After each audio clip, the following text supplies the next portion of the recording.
All right, we are recording for Chapter 6 of The Search for Spock, which seems to be a relatively short chapter.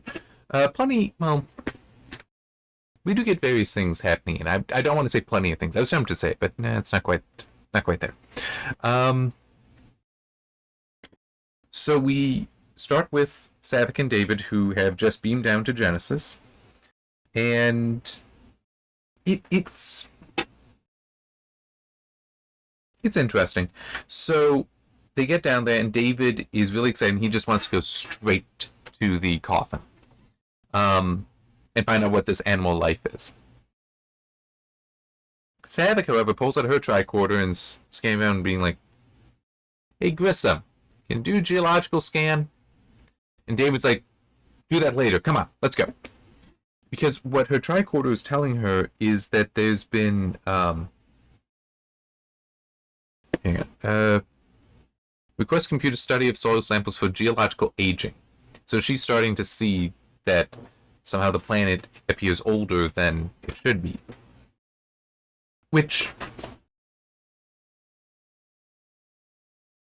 we don't know yet about the proto-matter. We don't know yet about why it would have not been formed correctly. But I will say this, that it is reasonable, the idea that the Genesis planet would seem old, because, and personally, I already think David's an idiot, but I could believe that the Genesis project people, the people on the team, were always basing their references on a planet like Earth, which would have been already, I think we're around 4 billion years old, a little older. So it's like, okay, you just made a brand new planet that you're also modeling on one that's billions of years old. Yeah, that might not work so well. And it does make that it's not an unreasonable idea that if you try to bring something up to where you want it to be in age, or what you're just familiar with, that you end up with it being damaged. Kind of like how, I'm trying to remember what, I know there is a good example in science fiction, I just can't quite remember what it is, where, oh, well, yeah, that's true in Star Trek Nemesis. Not that that's a good movie at all, but I think we also see in other places as well where, oh, we know, because that's kind of the reverse. The idea that you have a clone that you set up to rapidly age, but the result that follows from that is a whole bunch of things are wrong with that body because it rapidly aged. Because you were trying to get it to be an adult. When that's really not where it should be yet. But anyway, yeah, my readings indicate great instability, Savick had said.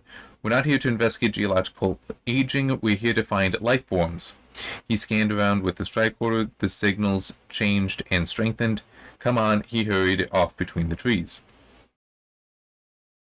By the way, one thing, even in Wrath of Khan, I was still kind of getting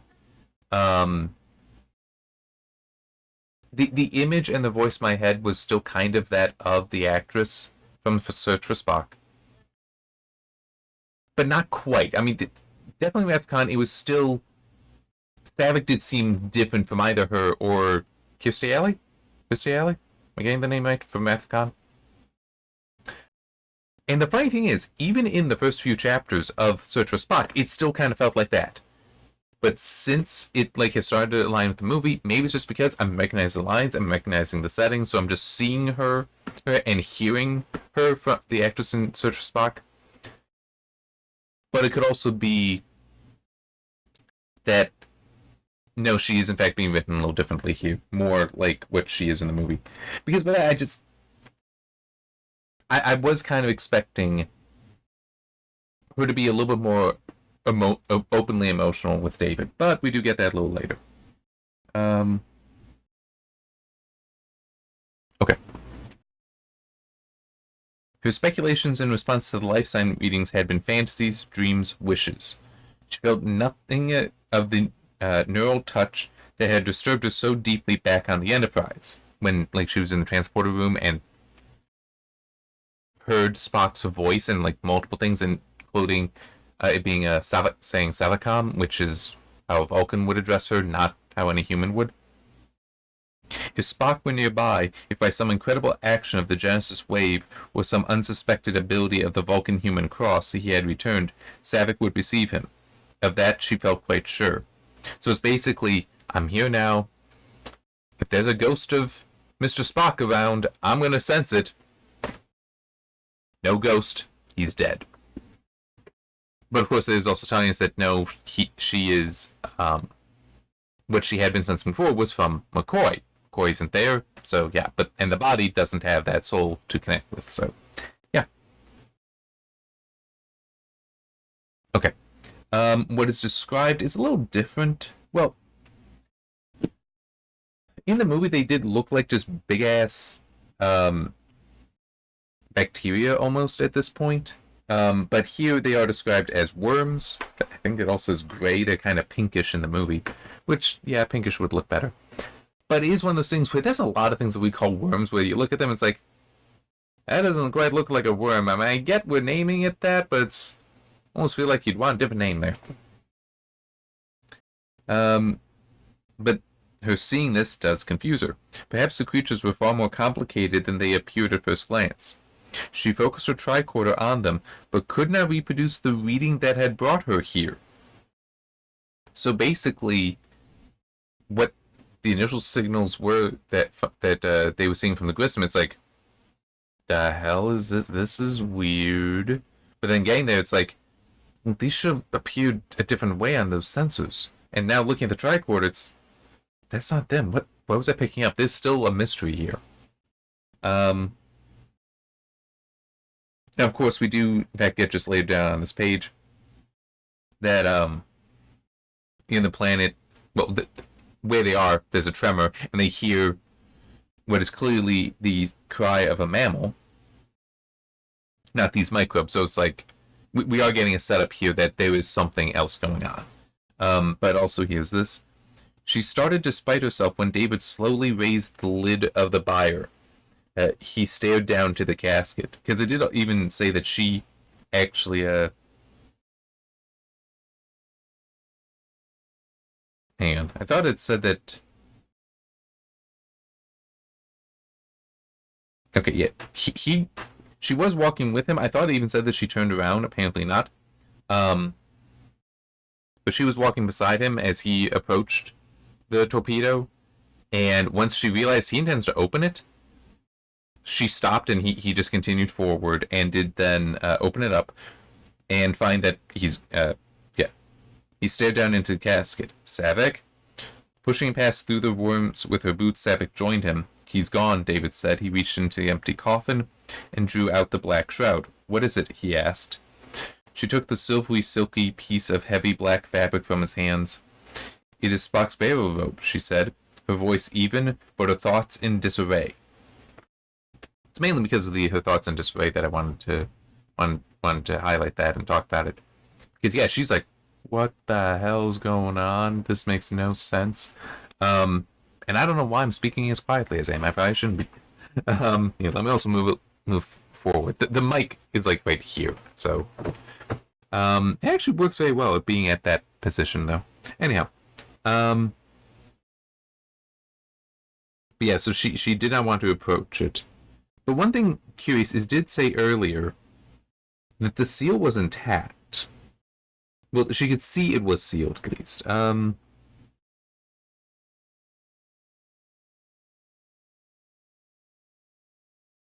Crap. But, oh, yeah. As the casket appeared to still be sealed, she hoped that David's explanation was correct, that it was microbes on the outside that have just rapidly evolved.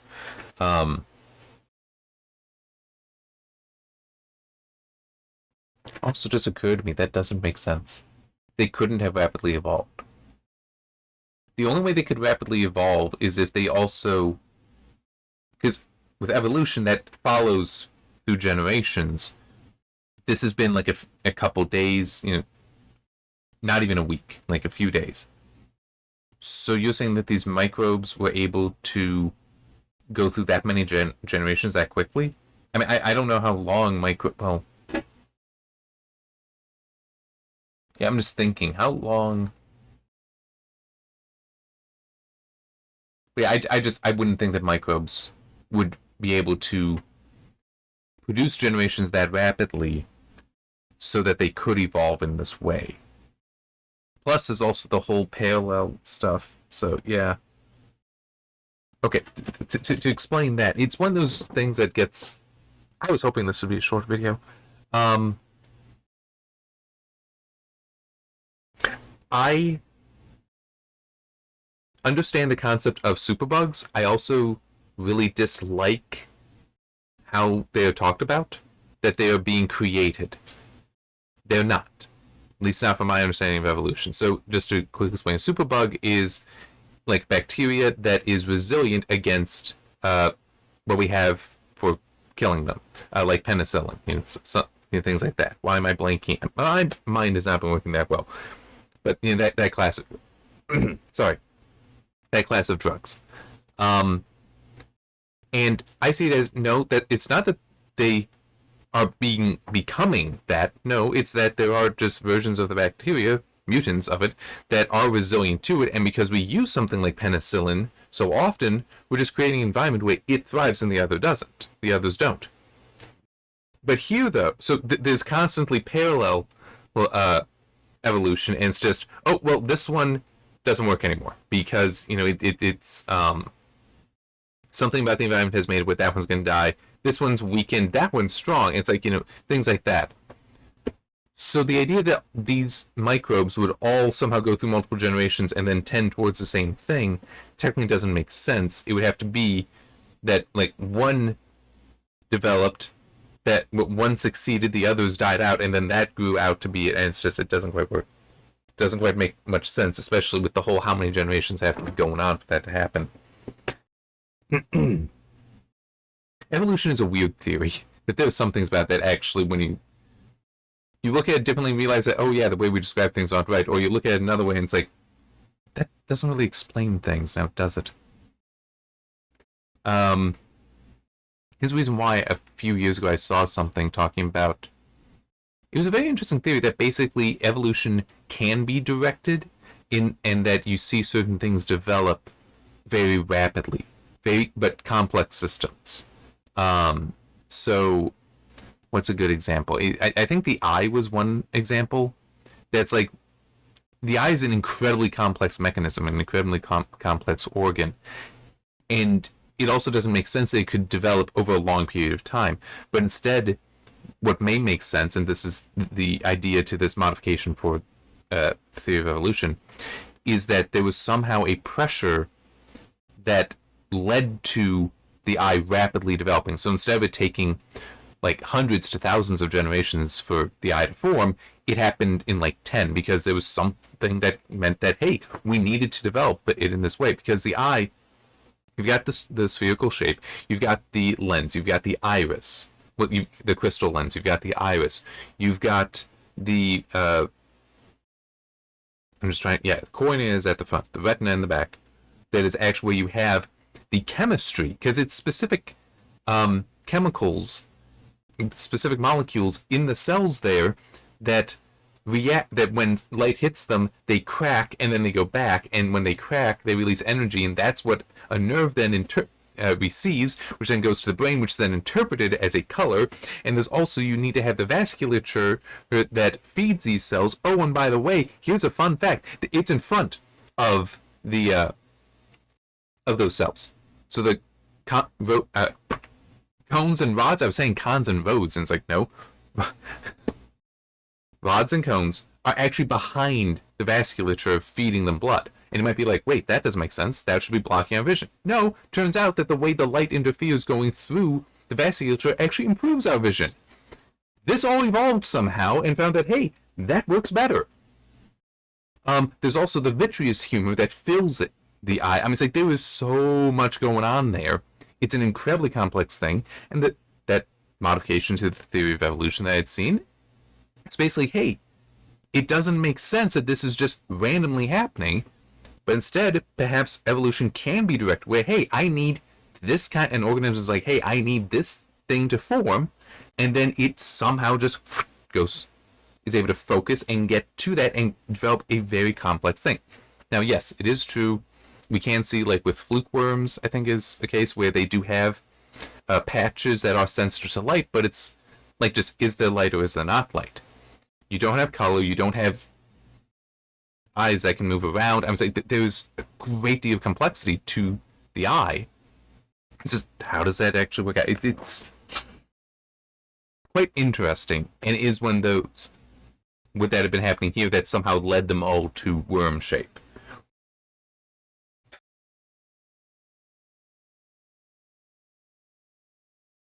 Moving on, and coming back to Star Trek. Sorry. I don't remember everything, but I got a good memory for a lot of stuff, especially the interesting stuff. Plus, I have talked about it before and other things. Anyway, so now we get back to Dannon, who I think it's the day after, no, it might be later in the day for the funeral, or the next day. Yeah, probably just later in the day. And we do learn some interesting things here, and I don't necessarily care for this one thing. It is what I have highlighted here. Oh, and Scotty is there. Dannon's mother had vanished back into her studio. Everyone in the family knew better than to disturb her when the door was closed. That was one of the things Peter's father had never been able to get through his head. It was the final bit of selfishness Dannon's mother could not tolerate. I got issues with that, but I'm just going to point this out. The reference to Peter's father does imply that, and there's another thing coming up later, that Peter and Dan are only half siblings. Anyway, Dan returned from school once to find, rather to her relief, that the elder Preston had packed up his things and departed, muttering about eccentric artists and heading for, he said, a Federation colony on the first available ship. Dannon had smiled to hear that, for if he thought an artist who did not like to be interrupted when she was working was eccentric, wait until he met the people who shipped out to colonies. He had not been a bad person, just a self-involved one who should perhaps never have tried to join a family, further indicating to me Dannon was, is of another father. Dannon wondered if anyone knew where he was, to let him know about Peter. So, I don't like the just casualness here of basically just, he just left. Not that they went through a divorce, no, he just left. So the casualness of that I don't like. And there's also, it is not selfish to want to, now granted, not been in a relationship like this at all, but he is not selfish for wanting to see his wife in her study. She would be selfish to say, no, you're not allowed in here. Okay? I mean, and actually find that to be upsetting. I mean, that doesn't mean he should just be freely walking in and say, hey, honey, how you doing? No. If it's I'm working, please don't do this. It's like, that's fine. There's a concept of boundaries, but at the same time, if you're married, you also those boundaries should not be that absolute. Like, you should be sharing yourself fully with the other person, such that if she's saying, no, you don't get to ever come in this room, that's selfish on her part, not on him. Not on him. And also with this, it's like, no one's going in there and bothering her. It's like, no, actually, it would be very, maybe you don't talk to her, but you're like, no, we're not letting you sit here just doing that. One of us is going to be in here. We can be in here silently, but we're not leaving you alone. And if you try to kick us out, you're the one being selfish, not us. We're the ones there not letting you be alone because you shouldn't be alone. Okay, and it's just, but I really, this irks me where it is like described, even though it says, where was it? He had not been a bad person. It's like, but just self-involved. Just a self-involved one. It's like, that's exactly what, if the mother here, Scotty's sister, is the one that just seals herself away and gets upset when someone bothers her, that's the self-involved person, not him. This does not describe him in a bad light, really. Her describing him in a bad light, but not him actually being in a bad light. And just, it irked me. It did irk me. This should be more complex, because the commitment of marriage should be great, should be significant enough that this isn't how it would just end, unless it is they weren't really married. It was just together and then not. But even then, it's still just, I don't like this. It's just, it is treated with a level of casualness. It's probably a better word for that I'm just not thinking of.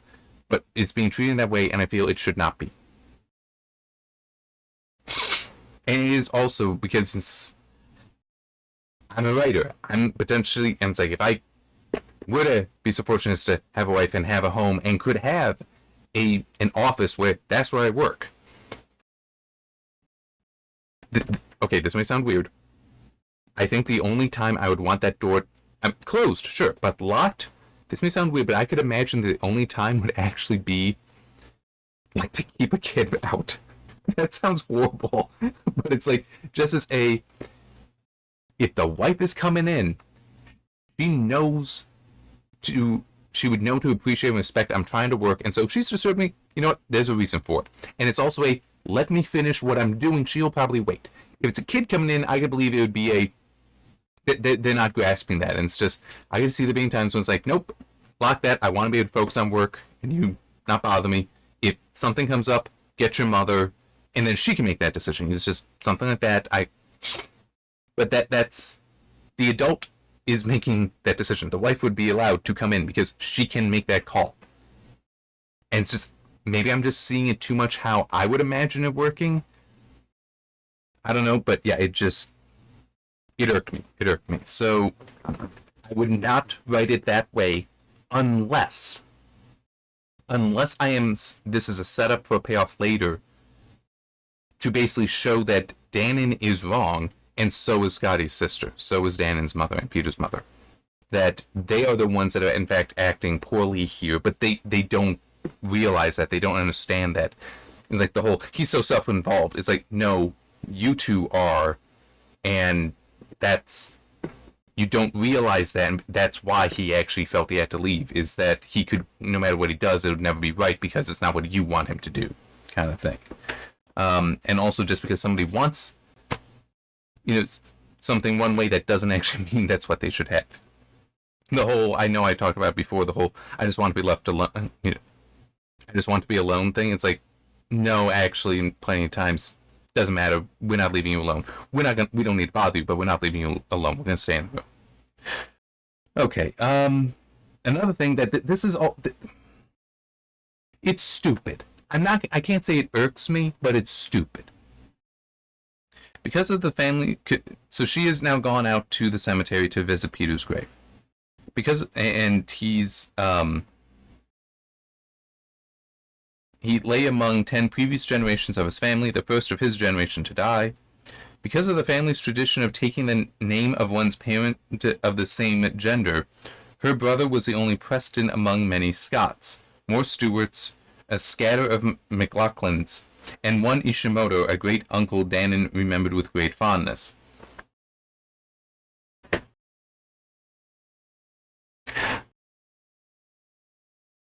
I get it. I'm a man. My expectation would be, get married, she takes my name, kids have my name. I get it that is the tradition, so I would kind of expect that. But it's this idea that, oh no, we'll just change it with each kid depending on the sex of the kid. It's like, we ain't doing that, okay? That is not happening. That is just dumb to me.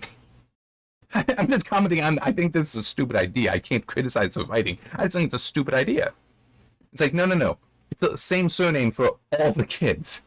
You want it to be the mother's name, fine. We can have that discussion. I might not like it, but that discussion can be had. Whereas this is just, no. And the funny thing is, I actually do have one story that I have no idea when I'm going to get to it. But where the guy actually does take his wife's name. But there's also a specific reason for that. It's because he actually doesn't know what his surname is. He was a completely abandoned orphan. He was given a name at the orphanage, but it wasn't. It was given to him because he needed a name, not given to him because like a parent passing something down and choosing this name for them. So he takes his wife's name because she is actually giving it to him. She is sharing that with him with love. So it's like that is why. And there's that very specific reason why. So it is, to me, it's like names have meaning, in part the actual just giving a person a name, that there is a value there. So when you change your name for whatever reason, you are potentially then slapping away that value. And I really don't like that. And this is just, I just think this is stupid. It's just like, oh yeah, whatever. It's no, because it's also, it also risks destroying the record of the family tree. Because I mean, it's like tradition, at least in the West. I'm actually not sure if it wouldn't be the tradition throughout the world of the name being passed down patrilineally. But that allows for something coherent there, right? Well, coherent and consistent across, so you can go back and figure that out. Whereas if you're constantly changing back and forth, or even in the same generation with the same two parents changing back and forth, it makes it much harder. I mean, it's kind of like, in theory, if I run into somebody else with the same last name as me, in theory, there's somehow a relation there. But this, it seems like, I don't know. It's like, you can meet them and then meet their brother, and it's like, oh, so different parents? No. What's with the are you married then? No. It's like, I am so confused. It's just, yeah. It's not as bad as what was written in the prologue of the motion picture novelization, though. That just was stupid. This, I think, is dumb. But it's like, why? No. Why are we doing this, Vonda? I don't understand why we do this. Versus Roddenberry? The hell are you thinking? Anyway. I think I can still keep this relatively short. You're getting rants from me, though. So when she's at the grave, she even reflects on, she wishes that there was something that she could add to the grave. Some sort of memento from space. To just symbolize how Peter always wanted to go to space. But nothing there. But she does spot something there that she doesn't know why it's there. It was a medal, the Star of Valor with ruby. She wondered for an instant if it was Peter's, if her mother or her uncle had put it here. But in the same instant, she recognized it as the wrong form for a posthumous medal. It was not engraved with name or place, so it had not yet been formally presented. It had to belong to one of Peter's classmates. So one thing I also want to just add here, Sarek, where your heart is, that's where the human liver is. Go find Kirk. Because it did occur to me when reading that. Wait, he's been buried? You would think, well, for one thing, you'd think Starfleet would have had a presence there. The whole, crap, I don't remember. I'm sure it's got a name, I just can't think of it, where, the whole, the flag draped over the coffin, that whole ceremony, and 21 gun salute, all that should have actually happened, and there was no reference to it at all, it occurs to me, which is odd. Because even,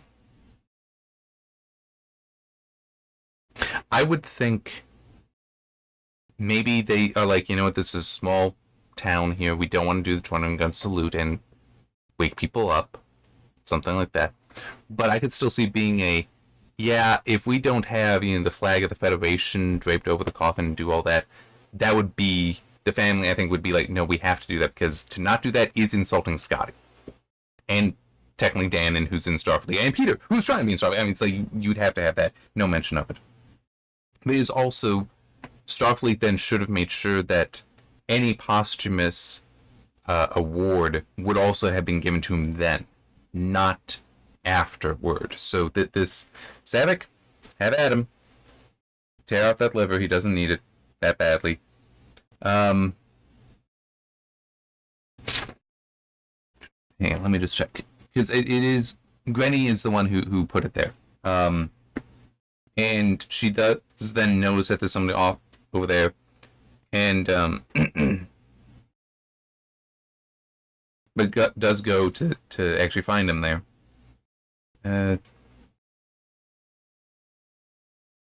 Okay, and so does find him, and it's like, why are you here? All that, who are you? One of Peter's shipmates. Is this your medal? Yes. Why? Thought Peter deserved it more than I did. Because he's dead and you're alive? Dan was about to tell him how brutally often the difference came down to nothing but chance. No, he said before she could continue. No, he hung his head lower, if that were possible. His voice was muffled and reluctant. Because he stayed, and I ran. Dannon stepped toward him with a flare of shock and surprise and anger. She wanted, quite simply, to kill him. She was perfectly capable of doing it with her bare hands. But then the boy did raise his head, as if baring his throat to accept her revenge. He made no move to defend himself. The utter defeat was all that saved him.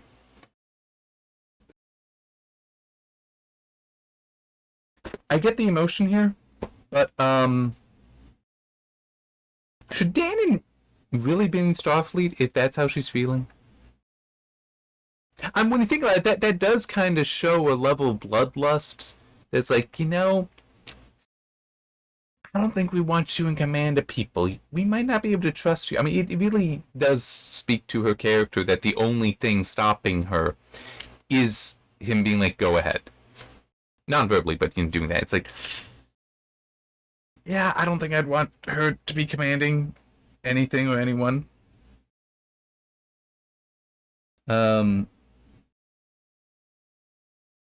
She tells him, get out of here, go back home. And he's like, I can't, I'm AWOL, and I can't afford to be beamed back home. So, yeah. He's basically stuck. And she even mocks him a little bit with, that shows great foresight.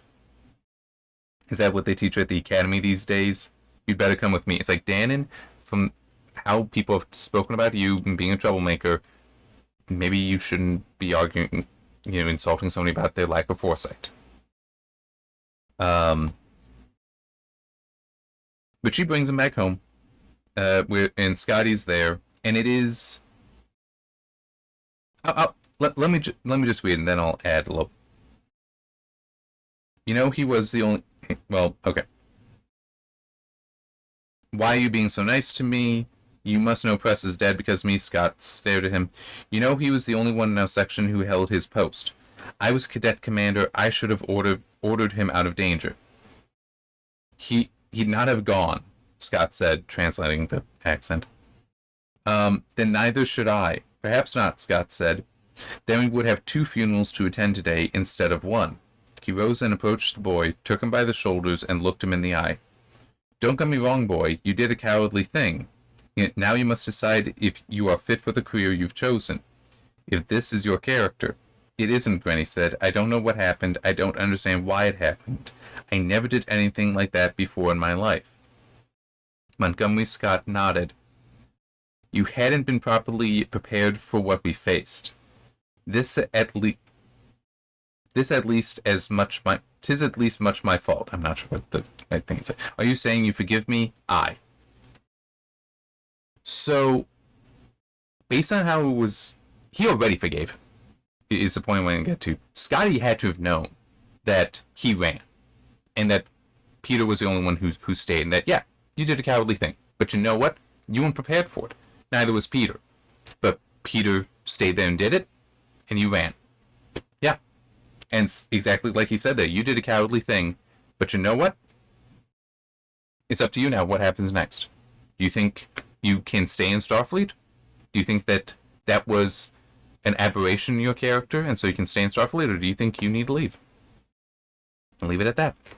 And I do actually wonder, because I think at one point I did hear some stat concerning self-inflicted wounds in the military, and that a great many times when that does happen, the person is remorseful, and it's not just you're discharged or even court-martialed for it. In some cases, I think I've heard that in some cases, at least, or even many cases, if you heal, And it's like you do show remorse. They just put you back. I mean, you might still have some issues, but they don't just throw you in prison for it. They will let you stay. I could be completely wrong in that, but I thought I had heard something, or maybe it was just the number of people that had tried to do that to get out, that did some sort of self-inflicted wound, that they did, the majority of them do regret it then and wish that they had stayed. So maybe that's all I'm remembering, but I thought there was also something where a lot of the time they are, I thought I heard something, or at least there can be cases where they are allowed to stay once they heal.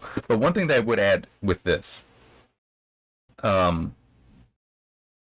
is that in a situation like this, if Scotty's forgiving, which by the way, Dan doesn't really want to, but she also doesn't want to seek vengeance on him either. So yeah,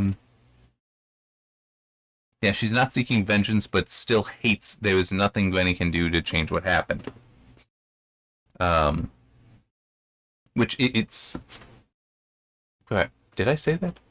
I'm trying to remember. I know I had the thought that I wanted to say. I just don't remember saying that. I hope that this kind of like how I said, the whole Granny and their mother can realize. Sorry, Dan and their mother can realize that they're the ones that are actually being selfish.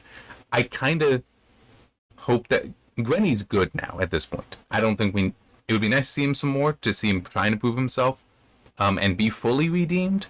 But this, at least, if we don't see him again at this point, I'm good with that. I can accept that. But I kind of want to see character progression for Danon, with her giving up the hatred and potentially being able to reconcile with Scotty. Because she isn't seeking the vengeance, but is still very angry and has a certain hatred for him. You don't want to be vengeful, Danon, her uncle said. No, you're right, uncle, but so are you, cadet. There's nothing you can do, and that's what makes it so hard. But in between the nothing you can do and that's what makes it so hard, Scotty stood up angrily. You always were a cold-hearted little, and that's what makes it so hard.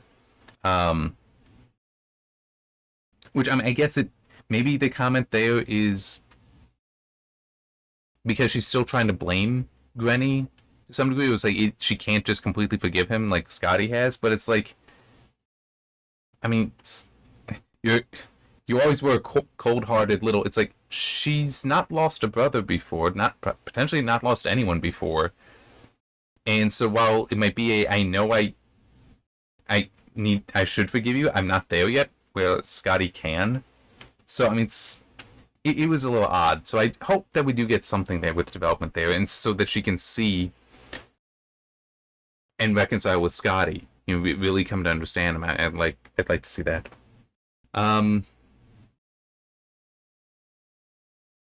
But it's also I would love it if we see Granny doing something to help the crew. Oh yeah, that's right. That's what I wanted to also add. Even with Scotty forgiving him, and I actually did kind of write something like this in a letter from Catherine. His screw up was bad enough that I could definitely see Scotty saying to him, "I forgive you. You want to stay in Starfleet? I will help you. I will support you in that. But you're not going to be on my ship. Wherever you're going to be is fine, but you will not be with me. Because I will never be, because even forgiving you, I'm never going to quite be able to forget. And I also don't want you by any of the other cadets. Right? Because if they know, they may always have that doubt about you. And you might never be able to escape that. And that's not fair to you. That's not fair to you." And I in Letter from Catherine, there's a dude, he makes a huge mistake that could have killed him and two other people. Two other people managed to save his ass.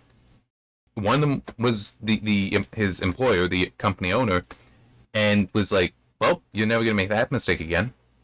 You're fired." And Roman, the main character, he was the other guy. Not the one who made the mistake. He was the other guy. And I even wrote in there that initially he thought that was harsh, but as he thought about it later, he realized, no, he was given that the guy who screwed up. He will never make that mistake. And now he's getting to make a new start somewhere else where no one will ever hold it against him because they will never know about it. It will never be shared with them. And that's actually going to help him more. It's like, it's very much letting him move on. So I would repeat that with Scotty here, compelling Granny to move on by being you're not going to be with me anymore. I will help you stay in Starfleet. Okay? I will support you with that. But you can't be by me. I need to be able to move on from this. You need to be able to move on from this as well. So, yeah. Anyway. Last section for the chapter is Kirk, Uhura, Sulu, and Chekhov at Kirk's apartment. They're just drinking toast to those who are not with them, all that, when there's the knock at the door. And at first it's like, that's a Vulcan. Oh my god, I'm turning into McCoy and seeing Spock everywhere. Oh no. Oh, thank god, it's only Sarek. Hey, Sarek, come on in. I wish to speak with you alone. Okay. Bye, guys. We'll have to do this another time, because Sarek is not somebody you say no to.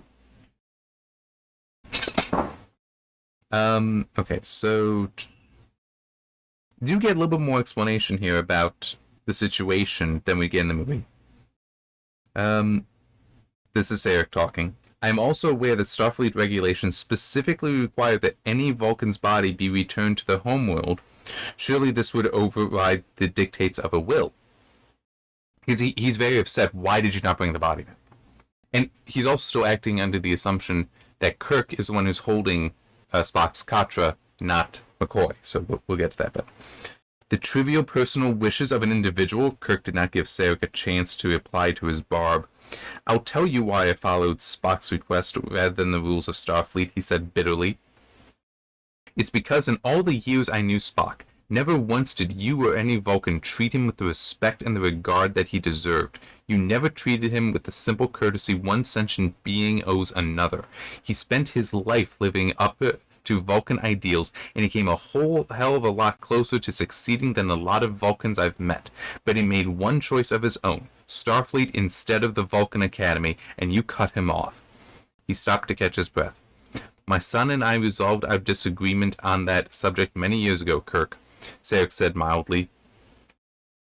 Kirk ignored the overture. For nearly 20 years, I watched him endure the slights and subtle bigotry of Vulcans. When he died, I was damned if I would take him back to Vulcan and give him over to you so you could put him in the ground and wash your hands of him.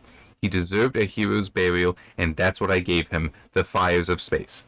He stopped, his anger burned to ashes, yet he thought, and I can think of a few dogs I would have liked to put at his feet. I understand why that's not in the movie, but I can't like that. Just to further enforce why Kirk made the decision they did. And it does also answer the question of, wait, because every time a Vulcan die, they need to bring their bodies back? It's more complicated, I think. But it's, you'd think every Vulcan would want that. And it's like, okay, Starfleet apparently just does that.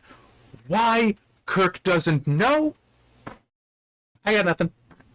I mean, it's like the whole Ponfar thing with it's like, why does Bones not know about this basic function of Vulcans that would come up? He's like, nope, just don't know it. I mean, that is a very major problem. And at least at that, it's we consider it shameful and embarrassing, so we don't talk about it. It's like, Vulcans can be embarrassed? Isn't that illogical? Shut up.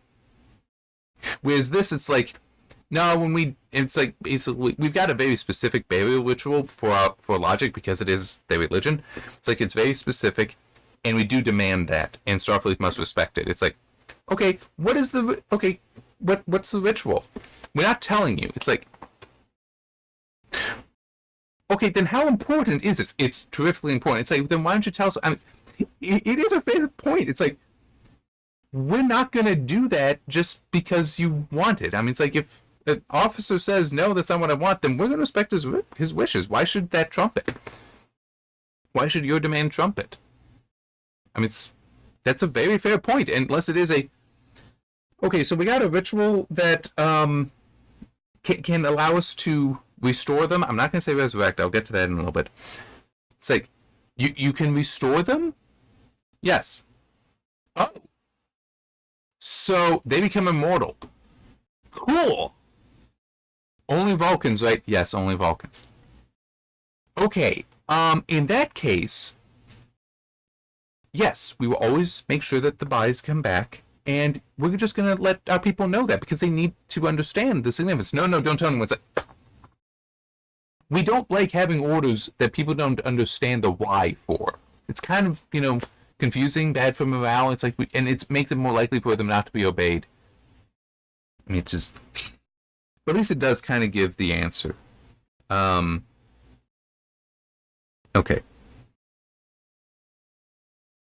Perhaps there's still time to save him from the. I'm skipping one thing. I want to explain this first.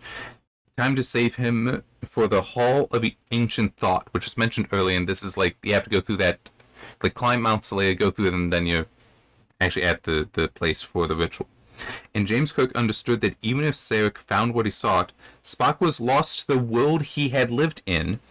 Only a few individuals trained for years in Vulcan philosophic discipline could communicate with the presences that existed in the Hall of Ancient Thought. If Sarek found what he was looking for, he would give Spock a chance at immortality, but not another chance at life. This is going to be interesting. How does that get rectified? How do we explain that? That he does get his body back? And maybe it is just... And I'd be perfectly good with this. If it is a... Well, normally their bodies are like dead. It's like there's... We can't do anything with it. Although then why do they need the body? I don't know. That actually is a good question. But it's like, I can understand it. But it's like in this case, his body is rejuvenated and actually alive just without his soul. It's like, okay, we can actually put it back in there then. But we still need the body, the soul. But it's like, okay, so that's explaining a little bit more. And I do think that's a very interesting concept. That there is a spot on Vulcan where those Vulcans that undergo this ritual, their minds are there, such that those who are properly trained or maybe just adept at it can in fact communicate with it, be in communion with them. I kind of like that, for this telepathic species. I kind of like that. I'm curious how it would actually function, because I don't like the idea like what we see in Enterprise, where it's like, oh yeah, we can just put this into an inanimate object. It's like, huh? That, huh? It's like, in that case, then why didn't Spock just put his Katra into an object instead of into bones, and then just let everyone know? It's like, oh yeah, we just need to take this thing back to Vulcan sometime. You just drop it in the mail. It gets in. It's all good. I mean, I'm getting technical. Sorry. So going back a little bit. There, cut him off. Kirk, I must have your thoughts. Jim frowned. May I join your mind? May I join your mind, Kirk? Jim hesitated, for the Vulcan mind meld was not the most pleasant of experiences. The human perception was trivial, Vulcans claimed, compared to the discomfort Vulcans underwent in order to mingle their refined psyches with the disorganized thought processes of human beings. I have thoughts on those. It was clear, however, that Sarek needed information that Jim did not possess in his own conscious mind. According to the mind, acceding to the mind meld was the one thing that Jim could do, perhaps the only thing that might give Sarek some peace. Of course, he said.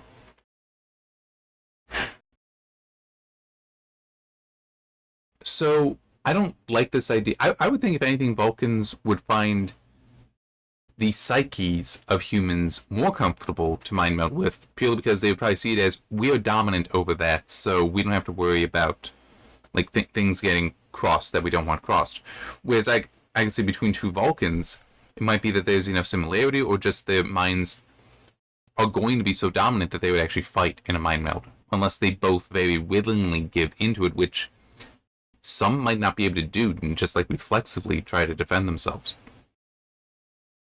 More so, though, I could also see being we don't like mind melding with humans because you guys kind of have emotional control that we don't. And we envy you, and we kind of don't like being reminded of that. Because I'm sorry, that is still my headcanon. That's probably going to forever be my headcanon with Vulcans. that they're envious of humans, that we are able to have our passions and control them, whereas Vulcans need their religion to temper their passions, or else it destroys their society.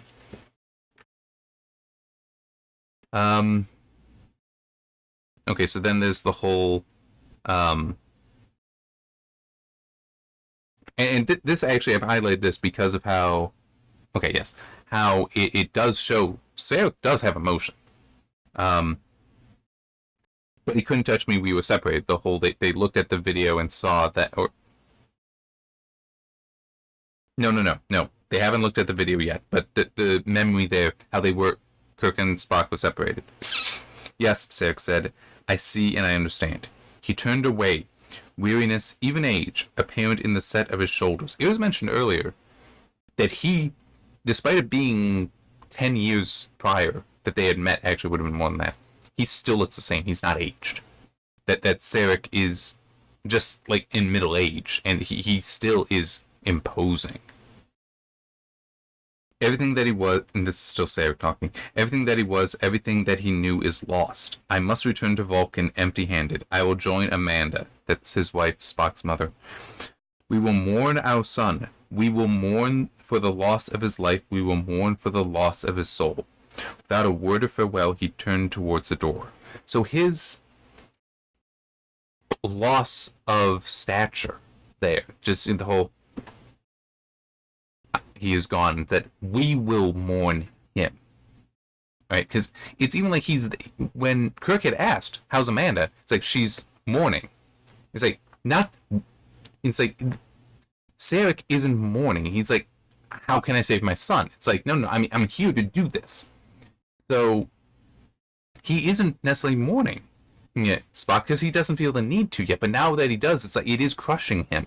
And he's feeling, despite only being middle-aged at 120 or whatever it said, it's like, it's still crushing him. So yes, he does feel the pain, from his son's death.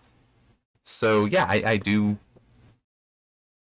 I do like that. And as I said, I think it does speak to the whole, they do have emotions. They just tend to be in control of them and to temper them perhaps too well. Perhaps too much, rather than even too well, too much. But that when it's like, no, his son is indeed lost to him, it's the son that he does love, it does crush him, it does weigh him down. I'm just trying to remember with Journey to Babel, which is when we first meet Sarek, and how Spock does undergo some stuff to save his life. It did seem, even though, yes, that they did not necessarily get along well beforehand, they were, at least in the process of reconciling there. So some of Kirk's anger, it's like, I mean, even back when you first met Sarek, you still were, like, seeing them actually getting along better than maybe otherwise. But it's still, it had been stated previously in other books, and even how Spock first interacted with Sarek, with his father, did very much imply that they do not get along, that Spock is an outsider. But then, of course, when we get Amok Time, he was as Vulcan as anyone else. I mean, it's like that there was no bigotry there. Which might just be that they hadn't really fleshed out that he should have such issues there. I don't know. But still, yes, Sarek does love his son. I was trying to think if there's anything else connected to that. This ended up not being so short. You got some rants out of me. I'm sorry, but hang on, let me just quickly see. How does the flight recorder from the Enterprise lay under seal and under guard? Okay. Alright, that makes sense. It's like, what? Then I saw, just reading a little further, Kirk doesn't have just ready access to that, which, this is so weird. Because it even mentioned Sarek was able to see the Genesis information set. It's like, so he's able to get full access. He's able to get access to this stuff.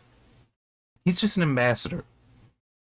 Somehow, immediately after it happened, everyone knew about it happening. It was like, there's a lot of information about Genesis floating around, but Admiral Kirk doesn't get to have access to the Genesis planet, doesn't get to have access to much of the current information on it. He's being shut out. And now it's like, oh, he can't even get access to his own ship's data recorder. What the hell are you talking? It doesn't make sense. Because it's almost as though, like, if there were a party or something that Kirk was there, it's like you would have a group of admirals that are, like, you know, talking about Genesis. Oh, yeah, what does that mean? And the moment Kirk walks by, they all, like, you have to be quiet. It's like, and if you would even ask, why? He knows everything. It's like, well, we're not supposed to talk about it around him. It's like, there's literally nothing we can say he doesn't know. What do we... I don't know if it's being written this way because it's just necessary for the story as opposed to what makes sense in the story, which that would be a... Sorry, but Vonda, you need to be doing better than that. Was I looking in the right direction? Yes, I was. Okay. That way. Or it is supposed to be showing... Because it is a real double standard that we will do. Where Kirk is somehow on the outside, even though he has equal knowledge and right to knowledge as everyone else, but it's like, nope, we're still keeping you on the outside. Just because. It's a shitty thing, but yeah, people do that. Anyway, so yeah, we will... Let me see, I just want to check, because this was chapter 6, so we still got 7 more chapters. So yeah, this will be fun. And it is, I am hoping, I really am hoping that, actually, yeah, that's true. This is, the timeline doesn't make sense. Shit, are we running into Empire Strikes Back? Because Scotty needs to get on the Excelsior, and Uhura needs to get her station at a transporter room in order to facilitate their stealing of the Enterprise, fleeing with it to get to Genesis. But David and Saavik are already on the planet, and I don't recall them having much provision, so they shouldn't be there more than a day before the Grissom is destroyed. And it can't be more than a day. I would think it's only hours later that Krug goes down and finds them. So this is like, in 12 hours, we need Scotty to get on board the Excelsior, figure out how to sabotage it, get on board the Enterprise, finish making sure it's ready to leave. Uhura gets her station that can beam them up. And it's like, there's a lot going on that has to happen very rapidly. Or there's a lot more that happens at like maybe they actually beam back. No, because they're going to go straight after Spock's body. Yeah. I am not the happiest with this timeline. And the reason why I mentioned Empire Strikes Back is how it seems like the events happening on Earth should be occurring over days, potentially even. Or at least many hours. While what's happening in Genesis should be happening over the span of like minutes to hours. And then there's also, don't forget, you need the time for Enterprise at whatever warp it's capable of to reach Genesis.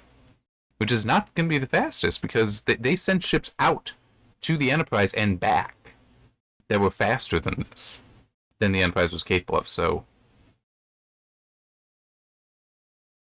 there are problems with this timeline, potentially, unless there was something that lengthens the time at Genesis.